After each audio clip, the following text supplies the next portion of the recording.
right, here we go, 0 to 60. Woo! Damn, she still got it. Let's go. Hello everyone, today I'm going to talk to you about my favorite topic, and that is my car. Lola, as I like to call her. She just crossed over the 100,000 mile mark, and I couldn't be prouder. Now, I'm doing this video because a lot of people out there think that a Tesla is a luxury car that's out of reach for just about 99% of the people out there, and that's not true. You can actually own a Tesla for as little or effectively as little as about $100 a month. Now, let me break this down to you. Now, Teslas have decreased in value tremendously because they're much more readily available now. They're all over the place. So you can get a great deal on a Tesla 2014 just like mine. I found some on Auto Trader. I found some on Tesla's website as pre-owned, certified pre-owned. But the ones I found on Auto Trader, you can get as low as $22,000. Now, for $22,000, if you were to finance that for 60 months at an interest rate of 4.5%, and you put down 10%, your payment would be $386 a month, right? So how do we come up with a $100 figure? Well, you gotta back out the savings in gasoline. I averaged out about $200 a month in gasoline because that's what average people drive. So we backed that out. We also backed out maintenance because these cars really don't need any maintenance, no oil changes, your brake pads last forever. So we backed out about $150. But then we included a $70 per month extended warranty on the car because many of these cars are over 100,000 miles. And then we come up with a figure of $106 effectively that it would cost you to own a Tesla Model S just like mine. I'm not going to bore you with too much numbers and too much statistics. I'm just going to take you out and show you the car. But before you go, tell us, would you consider owning a Tesla for $100 a month? Leave it down below in the comments. So right off the bat, I'm going to tell you what I love about this car. And for one, it's the styling. The exterior of this car is amazing. As you can see, it does resemble a lot a Panamera, which was one of the vehicles that I was looking at the moment when I wanted to buy a new car. But the cost of owning a Panamera was really, really high, so I wanted to look at something else. And I was always a big fan of the electric cars, especially the Teslas. A car with 19-inch wheels right from the factory with red calipers, this is insane. This is a really nice look. I didn't have to spend money on aftermarket wheels, and the car just looks so cool. So when I started looking at the Tesla, I said, wow, you know, it's a great family car. It's a sports car, and it's just my dream car. I always wanted that because I'm a big fan of technology, and I was always a big fan of Elon Musk as well. So when I got the opportunity to do the research on these cars, I found out how affordable they could actually be. Not that a $76,000 car, which was what this car cost me when I purchased it, not that that's cheap. And this car, believe me, was over $100,000 brand new. But the cost of ownership is so low between no gas and the maintenance that I said this is a viable contender. So when I started to do further research, and I spent hours and hours and hours on YouTube looking for a bad review, for someone to say this car exploded, this car is the worst, the factory guarantee is garbage, that nobody helps you in customer service. But every single video I kept finding on the internet was nothing but raving reviews about the car. So then that really got my attention, and I had to go out for a test drive. And the minute I went for a test drive, it was over. I was done. I said, this is my car. I'm going to get this car no matter what. And when I did, it was like a dream come true. Now, let me show you what else I love about this car. All right, so one of the other reasons why I really chose this car is because of its safety ratings. This car is rated a 5.4 star out of 5 stars that the car could possibly have. It has the lowest chance of bodily injury to any passengers, and the reason why is because it has such a low center of gravity that it's very unlikely for the car to ever flip over because the batteries weigh so much and they are on the bottom of the car under the chassis, so the car is really low and stable to the ground.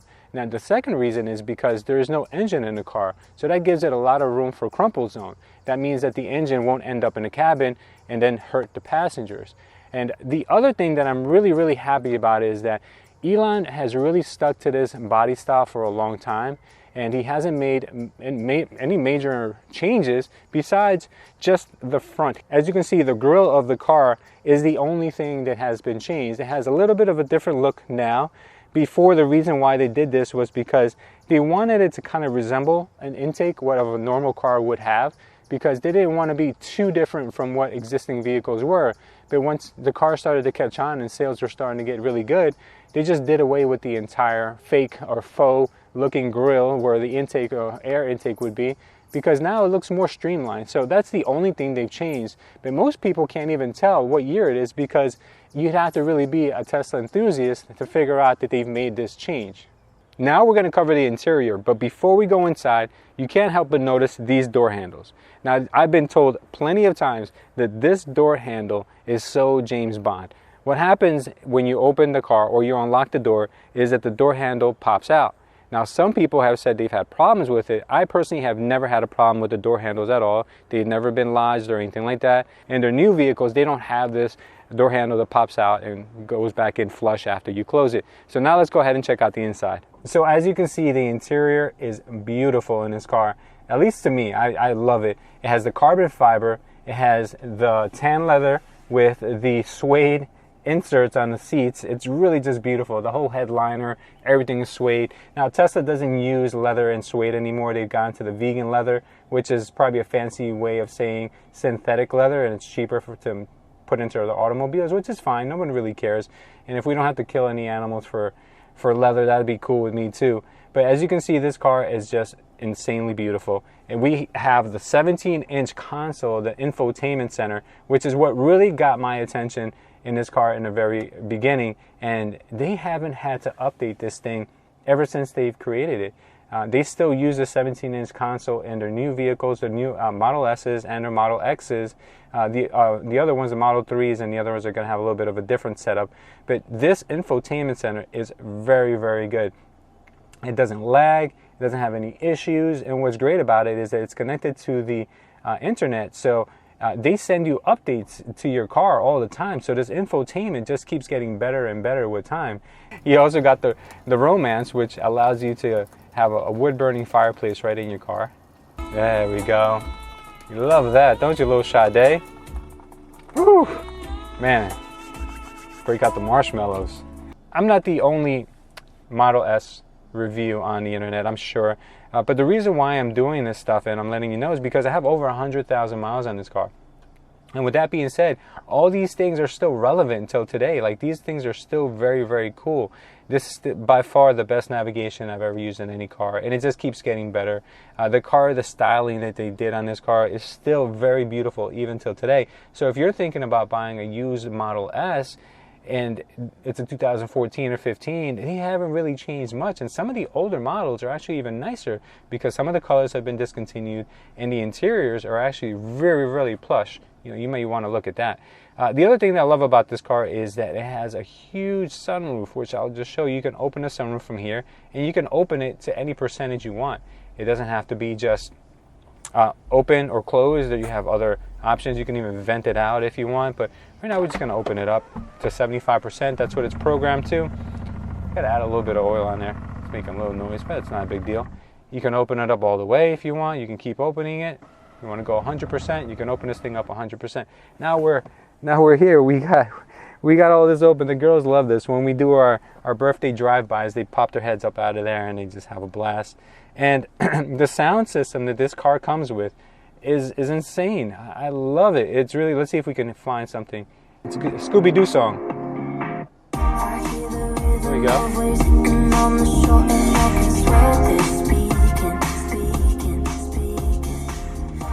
I only have that up on 5 or 6, guys. It gets pretty loud. If I put it up to 11, I'm sure the neighbors will call the cops on me.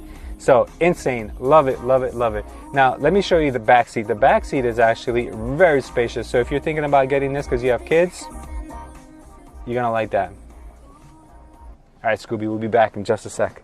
All right, I'm not going to spend too much time back here, but I am going to tell you that I am about 5'10", and I have ample room here. There's a lot of headroom. The car is definitely designed well for backseat passengers. It does have a lot of space. You can fit 3 people back here very comfortably, but these older Model S's, they do not have USB ports back here, so the kids cannot charge their tablets back here while you're driving. So if you're going on long road trips, you're going to want to bring extra long cables so you can connect to the front. That's the only drawback that we have here. Now, it is very spacious. You can get 2 car seats back here and a passenger in the center because I've done it before. The only issue that I've had back here is that it is very uncomfortable to reach over and plug your car seat in. Maybe I don't know how to put in car seats that well. You know, I have two girls, and every time I put them in here, it's a pain to get to the other side to plug in the actual seat buckle, because the width is off a little bit. I think my car seats are probably extra wide, but my little booster seats, I always have to kind of shift them to the side in order to be able to put the buckle in. So that's the only drawback I have here. There is no center console here. I know some of them do come with the bucket seats and you have a center console, but this one is a true 3-seater.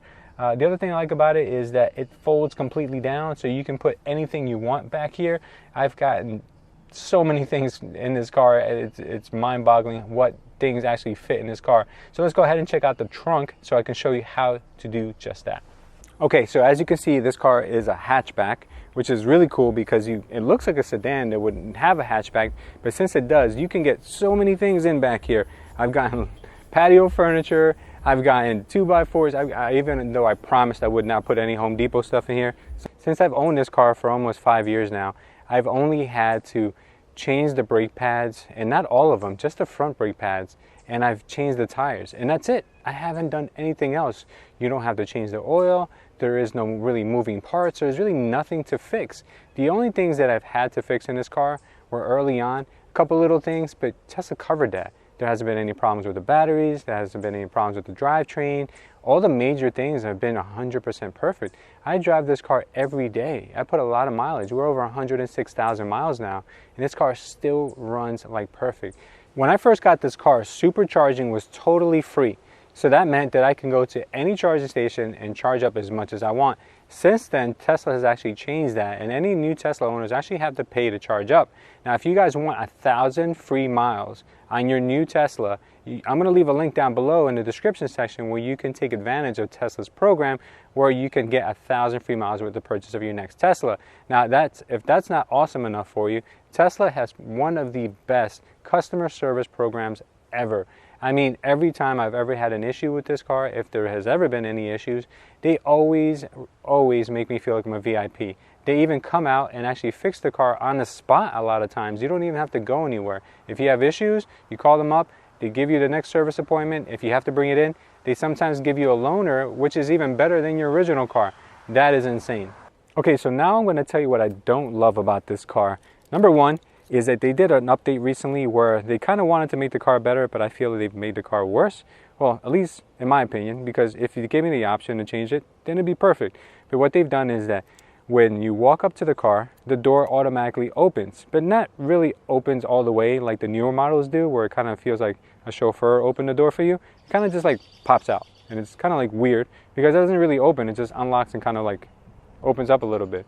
But the problem with that is that sometimes you may just be walking by your car with the key in your pocket and it unlocks, and then you leave your car unlocked as you walk away. So it's a little bit of an issue. I'm not really crazy about it. Plus, it really gets annoying after a while, and there's no way to change it. I mean, I've tried everything. I've done every single option on the car, and it just keeps coming back. I got to call Tesla and see what's going on with that, but let me show you what that looks like. As we walking by the car. Okay. As you can see, it just pops out a little bit. It's weird. It's not really that, doesn't really help that much. I don't know what the benefit of that would be. The next things I don't like about the car, I kind of touched upon earlier. It has 3G, which really makes the internet browser unusable because you really can't really use it for anything. It doesn't run Flash, so you can't really stream any video or anything like that. The newer models do, but that's an upgrade, and you have to pay on a monthly subscription for that. But this one is on 3G, which is not really useful at all. The other thing too that I really don't like about the car is the fact that it's so hard to get Tesla parts. So if you take your car to a Tesla certified auto repair place, which I had to once when the bumper got damaged as I was coming out of a parking space, it takes literally months to get parts, and it's insane. Since then, Tesla has actually taken that into their own hands and actually doing the repairs themselves at their own locations. So maybe the process is not as bad anymore, but thank God I haven't had to try that process again. The other thing that makes this car a little bit dated is that it doesn't have autopilot.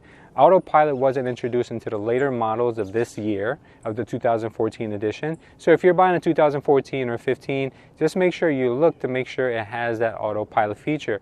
I wish I had it sometimes when I'm driving long distances, but this car doesn't have it, so you're gonna have to be conscious at all times. It does have, obviously, cruise control, but it doesn't have the autopilot. Now, the other thing is, since I mentioned driving long distances, these cars are definitely good to drive long distance. The only drawback is that you're going to have to make more frequent stops than you would have if you would have a gasoline car. Not many more frequent stops, but the problem is the time you spend there. And the charging is pretty convenient sometimes when you're going to step out and get something to eat, if there's things to do around the charging stations, but sometimes there isn't. And you're just sitting there in the hot sun waiting for the car to charge, and that could be a little bit of a pain in the butt. Not enough of a pain to not want to buy one of these things, because as I'm driving through the country, I'm not paying for any charging whatsoever because I got my cars at an early stage. So that is really awesome that it's completely free. And that's why I took the road trip, because I'm not paying anything. And that's awesome. And if you guys want to get 1,000 free miles, the link is down below in the description. Go get it right now. That really does come in handy. Okay, so the next thing I want to speak to you about is range anxiety. Now, this has never been a problem for me. I've always made it to my destination on zero sometimes, but I've always made it to my destination. But recently, what I decided to do was I went to a supercharger in Paramus, New Jersey, and I charged my car what I thought was enough. The distance to my house was only like, I would say about 40 miles, and I charged up to like 57 or 60, and I said, you know what, that's enough. Even though the car was telling me, you still need to charge more. I took it up on my own hands, and I charged. I said, look, I'm going to put my heat down. I'm not going to use much heat. I'll just make sure I get there. But what I didn't realize is that the car knows. The car knows topography, if you have to go up hills, if you're going down hills, if it's completely flat. And what ended up happening is that I ran out of power before I got to my house. First time ever. 1 block away from my house. And I couldn't even make this up. True story. So always listen to your car. So the battery's actually done pretty well. I only charge my car up to about 80 or 90% of its capacity where it's recommended to. And I get about 223, 227 miles on that range. If I want to crank it up all the way, I can get up to 265. But I think that's enough. So my car over 100,000 miles, the battery has not degraded enough to even me to raise an eyebrow. It's been extremely good. Okay, so now it's time to get this puppy out on the road and see how it still performs. All right, here we go. 0. Complete stop. Now we're going 1. Beast! Woo! Still got it. She still got it. Come on, girl. Come on, girl. You're a beast. Savage. Savage. Yeah, baby. 100. That's what you get for the 100,000 miles. You get to hit 100 for the first time. I love you, Lola. Her name was Lola. She was a showgirl. A showgirl. All right, Lola. Let's get it, Lola. Okay, so my overall feelings of this car is that I love it. Absolutely love it. It's a pleasure to drive. Every time I go on vacation and I'm away for at least a week and I come back, it's like heaven driving the car for the first time. I'm not even making this up. I'm not getting paid for this Tesla sponsorship or anything like that. I just love driving this car. Now, after driving a Tesla, guys, I'm telling you right now, you'll probably never go back to driving any other kind of car full time. This car is definitely a driver's car. I recently did a video on how awesome the Cybertruck is going to be. If you're curious if that might be a good option for you, check out this video right here. But before you go, don't forget to hit the link down below for your 1,000 free miles of supercharging and subscribe to this channel. Thank you guys, and we'll see you over there. Her name was Lola, she was a showgirl with yellow feathers in her hair and her dress cut down to there.